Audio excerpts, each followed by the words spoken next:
알렉산더 볼카nov스키는 아르만 사루키안이 일리아 토프리아와 저스틴 게이츠의 맞대결에서 백업 파이터로 나서지 않은 것은 큰 실수였다고 평가했습니다. 페러급 챔피언이 되기 전 나는 그 타이틀전의 승자와 다음으로 맞붙을 예정이었어. 근데 다른 선수가 백업 파이터로 나섰다가 무슨 일이 생겨 대체 출전하고 심지어 이기기까지 하면 어떻게 되겠어. 그러면 리매치가 성사되면서 내 타이틀전이 밀릴 수도 있잖아. 난 가만히 앉아서 난 대체 뭘 하고 있는 거지 라고 생각하게 될 거고, 그런 상황이 벌어지게 둘 수는 없었어. 그래서 직접 현장에 가서 내가 백업 파이터 자리를 맡았지. 그런 점에서 아르만이 백업 파이터로 나서지 않은 건 앞으로 자신에게 불리하게 작용할 거라고 봐. UFC는 자신들을 위해 기꺼이 나서고 회사의 협조적인 선수들을 챙기는 경향이 있거든. 네가 UFC를 위해 무언가를 해주면 UFC도 너를 챙겨줘. 로페스를 봐. 걔가 얼마나 많은 기회를 받고 있는지 보라고. UFC 300을 비롯한 대형 이벤트에 빠짐없이 참여했잖아. 그러니까 UFC에서도 좋아, 얘한테는 이것도 주고 저것도 주자고 하는 거지. 결국 타이틀전도 2번 연속으로 받았고, 그런 식으로 UFC를 위해 나서주고 경기까지 화끈하게 하면서 회사의 제안도 거절하지 않고 누굴 붙여줘도 좋아, 그 선수와 싸울게, 문제없어 라고 받아들이면 UFC도 그에 맞게 보답해주는 거지.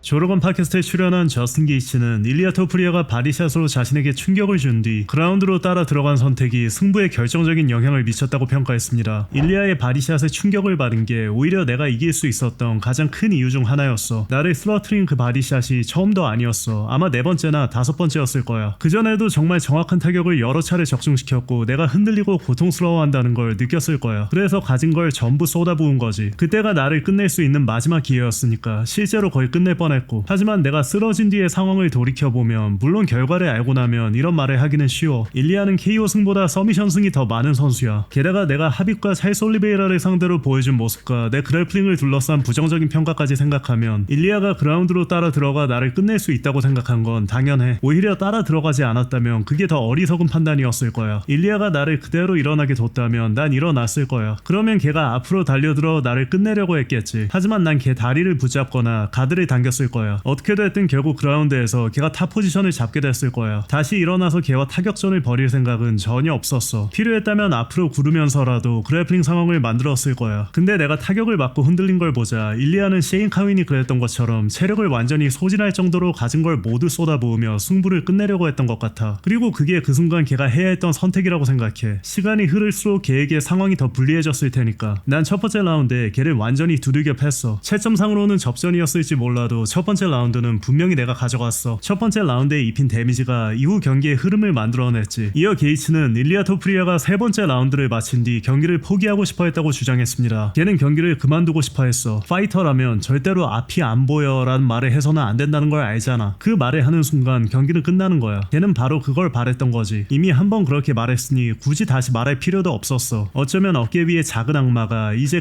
그만두자라고 속삭였던 걸 수도 있어. 하지만 다시 생각해보고 마음을 다잡은 뒤 계속 싸워야 한다는 걸 깨달은 거지. 그날 나는 사실상 걔를 2번이나 끝낸 셈이야. 그건 의심의 여지가 없어. 또한 백악관 대회를 앞두고 아르만은 게이츠가 일리아를 꺾으면 트럭을 선물하겠다고 약속했는데요. 하지만 게이츠는 아르만이 약속한 트럭을 받을 생각이 없다고 밝혔습니다. 난 버킹 아르만한테서 트럭을 받을 생각 없어. 절대로 안 받을 거야. 걔는 나랑 악수도 하지 않았고 우린 악수로 합의한 것도 아니잖아. 그러니까 걔가 나한테 트럭을 줄 의무는 없어. 이어 일리아 토프리아가 다시 챔피언에 오르는 길은 순탄치 않을 것이라고 내다봤습니다. 일리아가 다시 챔피언이 되길 바라지만 지금 상황만 보면 가능성은 상당히 낮아 보여. 물론 걔에게 다시 챔피언에 오를 실력이 있다는 건 알아. 하지만 토니 퍼거슨 때도 똑같은 말을 했어. 내가 토니 퍼거슨의 자신감을 무너뜨린 게 아니야. 다른 선수들이 토니를 바라보는 시선을 바꿔놓은 거지. 경기에 들어갈 때 그건 엄청나게 큰 영향을 미쳐. 나와 싸우기 전까지 토니는 누구도 뚫어낼 수 없고 압박해도 무너지지 않으며 누구도 끝까지 버텨낼 수 없는 상대로 여겨졌어. 하지만 내가 그 고비만 넘기면 이길 수 있다는 걸 보여준 뒤로는 이제 누구도 토니를 무적이라고 생각하며 경기에 나서지 않기로 했지. 일리아도 마찬가지야. 누구도 넘을 수 없는 상대라는 이미지가 걔의 정체성이었어. 근데 일리아는 이제 자신을 두려워하지 않는 선수들과 싸워야 돼. 그런 상대들을 꺾고 다시 정상에 오르는 건 정말 힘든 과제가 될 거야. 이어 은퇴 계획을 묻는 질문에는 이렇게 답했습니다. 지금은 은퇴할 계획이 없어. 내 안에서는 아직 모든 게 끝났다는 느낌이 들지 않거든. 이어 일리아와의 리매치 가능성에 대해서는 이런 생각을 전했습니다. 아니, 걔는 리매치를 받을 수 없어. 요구는 해볼 수 있겠지만 걔가 받을 일은 없을 거야. 걔는 라운드 사이에 의자에 앉아서 앞에서 경기를 포기하려 했어. 2번이나 포기했고 난 걔를 2번이나 끝냈어. 내가 씨벌 뭘 더 해야 하는데 걔의 다음 상대가 또 내가 될 수는 없어. 이제 패디나 그와 비슷한 파이터를 상대해야 돼. 또한 조르건이 이번 패배 이후에도 일리아가 다음 경기를 앞두고 승리를 미리 축하하는 파티를 열지 궁금하다고 말하자 게이츠는 절대 그럴 리는 없을걸 이라고 답했습니다. 이어 게이츠는 일리아가 이번 경기에서 승리했다면 자신에게 매우 무례하게 굴었을 것이라고 말했습니다. 사람들이 일리아가 나를 이겼다면 얼마나 무례하게 굴었을지 알아줬으면 해. 걔가 나를 KO 시켰다면 얼마나 재수없게 굴었을지 상상이 가. 세상 사람들도 전부 나를 조롱하고 깎아내렸을 거야. 나한테는 정말 많은 게 걸린 경기였어. 내가 지금까지 해낸 일이 얼마나 특별한지 나도 알아. 근데 내가 졌다면 그 모든 게 한순간에 무너졌을 거야. 또한 게이츠는 자신이 그동안 UFC에 기여해온 만큼 지분 형태의 보상을 받을 자격이 있다고 주장했습니다. 지금 나는 앞으로 할 일이 아니라 지금까지 해온 일에 대해 보상받을 자격이 있다고 생각해. UFC 300과 UFC 324 그리고 이번 경기까지 말이야. UFC가 가장 큰 무대에서 누군가 엄청난 일을 해내야 할 때마다 나를 선택했고 나는 매번 기대에 부응했어. UFC 300에서는 메인 이벤트가 아니었지만 코메인 이벤트에서 패하고도 최고의 경기를 만들어냈지. 그래서 이제는 내가 지금까지 해온 일에 대해 보상받아야 한다고 생각해. 지금 내 생각은 그래. UFC가 별도의 회사를 만들어 나한테 그 회사의 지분을 줬으면 좋겠어. 그러면 그걸 통해 지속적인 수익을 얻을 수 있잖아. 다행히 지금은 개인 비서가 있어서 나를 대신해 원하는 것들을 요구해주지만 나는 원래 먼저 뭔가를 요구하는 사람이 아니야. 솔직히 내가 직접 요구하지 않아도 그런 것들을 먼저 챙겨줬으면 좋겠어. 이어 글러브 안에 무언가를 넣었다는 의혹을 제기한 일부 팬들을 향해서는 이런 반응을 보였습니다. 이보다 더한 칭찬이 어디 있겠어. 사람들이 내가 약물을 썼다고 하는 것도 칭찬이고 내 뻑힌 글러브 안에 벽돌을 넣었다고 하는 것도 칭찬이야. 졸라 최고지. 내가 이 자리까지 올 수 있었던 건 원래 좀 쪼잔한 성격이라 댓글을 전부 읽고 그걸 원동력으로 삼았기 때문이야.